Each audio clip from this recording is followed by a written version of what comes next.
ان کی زندگی کے مطابق اتنے ٹھیک ہو جاتے ہیں لوگ، اس میں بڑے ہوشیار ہوتے ہیں، لیکن دین کے معاملے میں ان کی عقل ماری جاتی ہے۔ اگلی آیت 105 میں بڑا اہم مسئلہ بیان ہوا ہے، بعض لوگ اس میں غلط فہمی میں مبتلا ہو جاتے ہیں۔ فرمایا کہ یا ایھا الذین آمنوا علیکم انفسکم لا یضرکم من ضل اذا اهتدیتم، اے لوگو جو ایمان لائے ہو تم اپنی فکر کرو، تو جو گمراہ ہوا اگر تم ہدایت یاب ہو تو کسی کی گمراہی تم کو نقصان نہیں پہنچائے گی۔ بعض لوگوں نے اس سے یہ مسئلہ سمجھا ہے کہ خود ٹھیک ٹھاک بنو، آس پاس لوگ گمراہ ہیں کوئی بات نہیں، انہیں سمجھانے کی ضرورت نہیں۔ یہاں بھی یہ کہا جا رہا نہیں، یہ بات نہیں ہے، یہاں پہ ان لوگوں کو ٹوکا جا رہا ہے جو اپنی فکر کرنے کے بجائے دوسروں کے پائجامے اور دوسروں کی ٹوپی اور کرتے دیکھنے لگتے ہیں، تو وہ ان کو اپنی نماز سے زیادہ دوسرے کی نماز کی فکر رہتی ہے۔ چنانچہ وہ اس طرح کے میں نے لوگ دیکھے ہیں کہ وہ آپ کا جو ہے نا، آپ دیکھیں گے آپ کو کیسے کھڑے ہیں، آپ کا پاجامہ کیسا ہے، آپ کی ٹوپی کیسی، آپ کا کرتا کیسا ہے، آپ نے ہاتھ کہاں رکھا، آپ نے آمین کا آہستہ سے کہا تو زور سے کہا، تو جس کا جو مسلک ہے وہ دوسرا اگر اس کے برخلاف کیا تو وہ جو ہے اس کی نگاہ میں آپ غلط بن گئے۔ تو فرمایا کہ اپنی فکر کرو، یہ چیزیں ان میں گریز نہیں کرو کہ کسی کا پاجامہ ہے چھوٹا ہے یا بڑا ہے، کسی کا وہ، اپنی فکر کرو۔ تو یہاں پہ یہ اصول بتلایا گیا کہ اگر تم اپنی جگہ پہ ٹھیک ہو، تمہاری نماز ٹھیک تم پڑھ رہے ہو، دوسرے احکام جو اسلام کے ان کو ٹھیک طرح سے ادا کر رہے ہو، دوسرے اگر اس میں غلطی کرتے ہیں تو تمہارے اوپر اس کا بوجھ نہیں آئے گا۔ لیکن یہ نہیں کہا جا رہا ہے کہ تم انہیں ان کے درمیان امر بالمعروف کا کام نہیں کرو، نہی عن منکر کا کام نہ کرو، یہ نہیں بات کہی گئی۔ وہ حضرت ابوبکر رضی اللہ تعالیٰ نے ان کے سامنے یہ بات آئی تھی، انہوں نے کہا کہ نہیں، اذا اهتدیتم،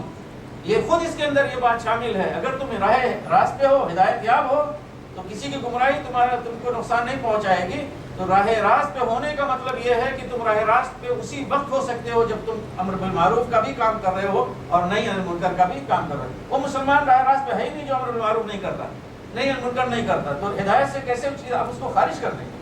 تو ہدایت میں جہاں نماز ہے، جہاں پہ روزہ ہے، وہی ہدایت کے اندر کیا شامل ہے؟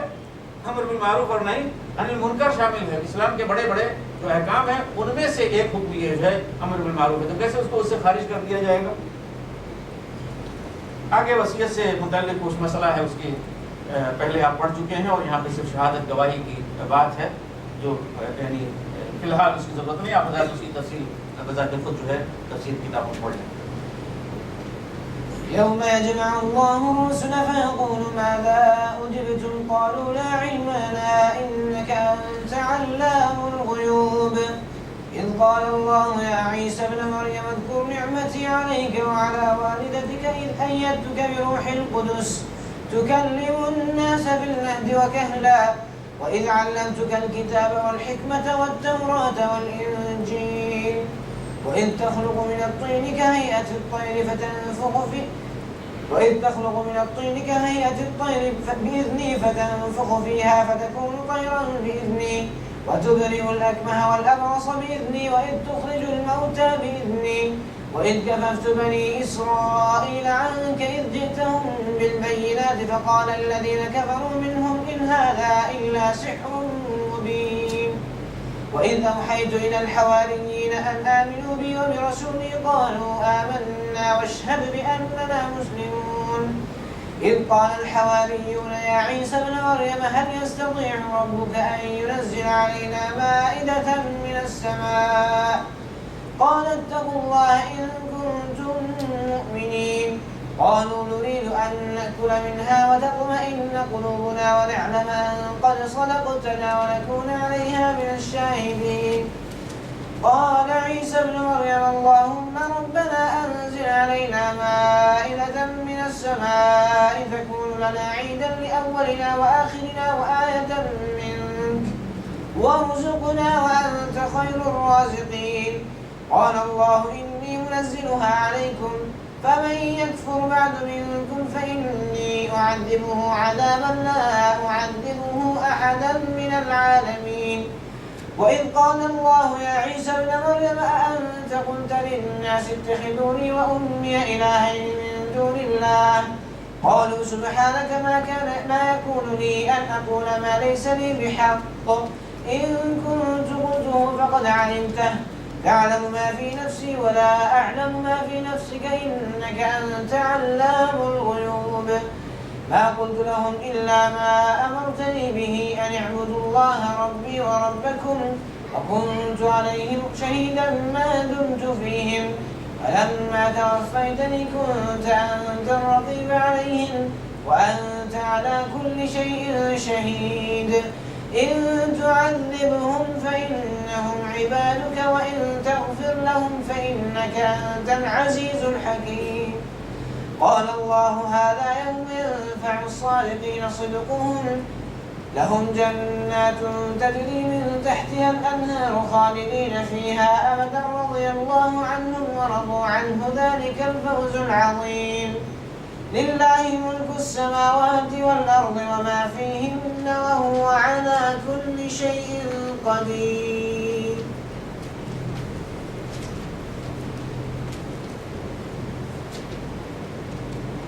جس روز اللہ سب رسولوں کو جمع کر کے پوچھے گا کہ تمہیں کیا جواب دیا گیا تو عرض کریں گے ہمیں کچھ علم نہیں، آپ ہی تمام پوشیدہ حقیقتوں کو جانتے ہیں۔ پھر تصور کرو اس موقع کا جب اللہ فرمائے گا اے مریم کے بیٹے عیسیٰ، یاد کر میری اس نعمت کو جو میں نے تجھے اور تیری ماں کو عطا کی تھی۔ میں نے روح پاک سے تیری مدد کی، تو گہوارے میں بھی لوگوں سے بات کرتا تھا اور بڑی عمر کو پہنچ کر بھی میں نے تجھ کو کتاب، حکمت اور تورات و انجیل کی تعلیم دی۔ تو میرے حکم سے مٹی کا پتلا بنا پرندے کی شکل کا بنا تھا اور اس میں پھونکتا تھا، وہ میرے حکم سے پرندہ بن جاتا تھا۔ تو مادرزاد، اندھے اور کوڑی کو میرے حکم سے اچھا کرتا تھا، تو مردوں کو میرے حکم سے نکالتا تھا۔ پھر جب تو بنی اسرائیل کے پاس ساری نشانیاں لے کر پہنچا اور جو لوگ ان میں سے منکر حق تھے اور انہوں نے کہا کہ یہ نشانیاں جادوگری کے سوا کچھ نہیں ہیں، تو میں نے ہی تجھے ان سے بچایا۔ اور جب میں نے حواریوں کا اشارہ کیا کہ مجھ پر اور میرے رسول پر ایمان لاؤ، تب انہوں نے کہا ہم ایمان لائے اور گواہ رہو کہ ہم مسلم ہیں۔ حواریوں کے سلسلے میں یہ واقعہ بھی یاد رہے کہ جب حواریوں نے کہا اے عیسیٰ ابن مریم، کیا آپ کا رب ہم پر آسمان سے کھانے کا خوان اتار سکتا ہے؟ تو عیسیٰ نے کہا اللہ سے ڈرو اگر تم مومن ہو۔ انہوں نے کہا ہم بس یہ چاہتے ہیں کہ اس خوان سے کھانا کھائیں اور ہمارے دل مطمئن ہو اور ہمیں معلوم ہو جائے کہ آپ نے جو کچھ ہم سے کہا ہے وہ سچ ہے اور ہم اس پر گواہ ہوں۔ اس پر عیسیٰ ابن مریم نے دعا کی خدایا ہمارے رب ہم پر آسمان سے خوان نازل کر جو ہمارے لیے اور ہمارے اگلوں و پچھلوں کے لیے خوشی کا موقع قرار پائے اور تیری طرف سے ایک نشانی ہو، ہم کو رزق دے اور تو بہترین رازق ہے۔ اللہ نے جواب دیا میں اس کو تم پر نازل کرنے والا ہوں، مگر اس کے بعد جو تم میں سے کفر کرے گا اسے میں ایسی سزا دوں گا جو دنیا میں کسی کو نہ دی ہوگی۔ غرض جب یہ احسانات یاد دلا کر اللہ فرمائے گا اے عیسیٰ ابن مریم، کیا تو نے لوگوں سے کہا تھا کہ خدا کے سوا مجھے اور میری ماں کو بھی خدا بنا لو؟ تو وہ جواب میں عرض کرے گا سبحان اللہ، میرا یہ کام نہ تھا کہ وہ بات جو کہتا جس کے کہنے کا مجھے حق نہ تھا۔ اگر میں نے ایسی بات کہی ہوتی تو آپ کو ضرور علم ہوتا۔ آپ جانتے ہیں جو کچھ میرے دل میں ہے اور میں نہیں جانتا جو کچھ آپ کے دل میں ہے۔ آپ تو ساری پوشیدہ حقیقتوں کے عالم ہیں۔ میں نے ان سے اس کے سوا کچھ نہیں کہا جس کا آپ نے مجھے حکم دیا تھا، یہ کہ اللہ کی بندگی کرو جو میرا رب بھی ہے اور تمہارا رب بھی۔ میں اسی وقت ان کا نگران تھا جب تک کہ میں ان کے درمیان تھا۔ جب آپ نے مجھے واپس بلا لیا تو آپ ان پر نگران تھے۔ آپ تو ساری چیزوں پر نگران ہیں۔ اب اگر آپ انہیں سزا دیں تو آپ کے بندے ہیں اور اگر معاف کر دیں تو آپ غالب و دانا ہیں۔ تب اللہ فرمائے گا یہ وہ دن ہے جس میں سچوں کو ان کی سچائی نفع دیتی ہے۔ ان کے لیے ایسے باغ ہیں جن کے نیچے نہریں بہ رہی ہیں، یہاں وہ ہمیشہ رہیں گے۔ اللہ ان سے راضی ہوا اور وہ اللہ سے یہی بڑی کامیابی ہے۔ زمین و آسمانوں اور تمام موجودات کی بادشاہی اللہ ہی کے لیے ہے اور وہ ہر چیز پر قدرت رکھتا ہے۔ تو آخرت سے یہاں پہ ڈرایا گیا، بتایا گیا کہ یہ وہ دن ہوگا کہ جب اللہ سبحانہ و تعالیٰ تمام رسولوں کو جمع کریں گے اور جمع کر کے ان سے پوچھیں گے ایک سے کہ آپ کو کیا جواب ملا۔ تب یہ کہ آپ نے اپنی امت، اپنی قوم کے درمیان آپ نے دعوت کا کام کیا، انہیں میرا پیغام پہنچایا، وہی انہیں سنائی، تو آپ کو کیا جواب ملا؟ تو وہ کہیں گے قالوا لا علم لنا انک انت علام الغیوب، کہ ہمیں تو کوئی اس کا علم نہیں ہے، ہم تو چلے آئے، اٹھا لیا آپ نے ہمیں۔ اب بعد میں کیا ہوا یہ سارا معاملہ جو ہے اس کا علم آپ کے پاس ہے، آپ جو ہے پوشیدہ چیزوں کو، غیب کی چیزوں کو جانتے ہیں۔ تو تمام رسولوں کو جمع کریں گے، پھر اس کے بعد ایک رسول حضرت عیسیٰ ابن مریم علیہ السلام کا ذکر ہو رہا ہے بطور مثال اسی سلسلے میں، کہ پھر حضرت عیسیٰ سے اللہ تعالیٰ خطاب کرے گا، ان سے پوچھے گا اور پھر وہ ساری چیزیں کہ میری نعمت کو یاد کرو، تم پر، تمہاری ماں پر، اور پھر میں نے کس طرح سے تمہیں معجزات سے نوازا وغیرہ وغیرہ، پھر بنی اسرائیل نے تمہارے ساتھ شرارت کی، تمہارے ساتھ زیادتی کرنی چاہے تو میں نے تمہیں بچایا، اور حواریوں کو میں نے وحی کی کہ ان کو اشارہ کیا کہ مجھ پر میرے رسول پر ایمان لاؤ، یعنی مجھ پر اور میرے رسول یعنی تم حضرت عیسیٰ ابن مریم پر. تو انہوں نے کہا کہ ہم ایمان لائے اور گواہ رہی ہے کہ ہم مسلم ہیں. اور پھر حواریوں نے اس موقع پہ ایک وقت جو ہے آپ سے یہ بھی درخواست کی تھی کہ آپ اللہ سے دعا کریں کہ یا اللہ کیا آپ کا رب جو ہے ہمارے لیے آسمان سے ایک دسترخوان نازل کر سکتا ہے یا خوان جسے ہم کھائیں.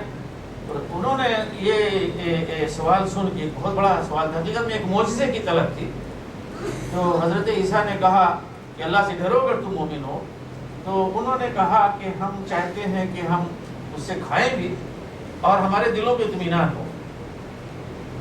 ہم مطمئن ہو مزید، یعنی جس حقیقت پر ہم ایمان لائے ہیں، جس کو ہم نے مان لیا ہے، ایمان لائے ہیں، مزید چاہتے ہیں کہ ہمیں اطمینان قلب حاصل ہو جائے اور یقینی طور پر ہم یہ جان لیں کہ جو پیغام آپ ہمارے پاس لے کر آئے ہیں، جو دعوت ہمارے پاس لے کر آئے ہیں، اس میں آپ سچے ہیں اور پھر ہم اس کے نتیجے میں آپ کے ساتھ جو ہے گواہی دینے والے بنے. تو حضرت عیسیٰ ابن مریم نے اس وقت پھر اللہ سے دعا کی کہ پروردگار ہمارے اوپر ایک دسترخوان آسمان سے اتار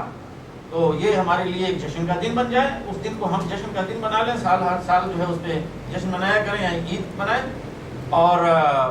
آپ کی طرف سے ایک نشانی ہو یعنی معجزہ ہو. تو اللہ تعالیٰ نے فرمایا کہ دسترخوان یا خوان تو میں اتار دوں گا، لیکن اس کے بعد تم میں سے جو کفر کرے گا تو اسے میں وہ سزا دوں گا کہ جو سزا میں دنیا والوں میں سے کسی کو نہیں دوں گا. وجہ یہ ہے کہ اللہ سبحانہ وتعالیٰ جب حصی معجزہ کسی کو عطا کر دیتے ہیں اور بھی ڈیمانڈ پر، طلب پر،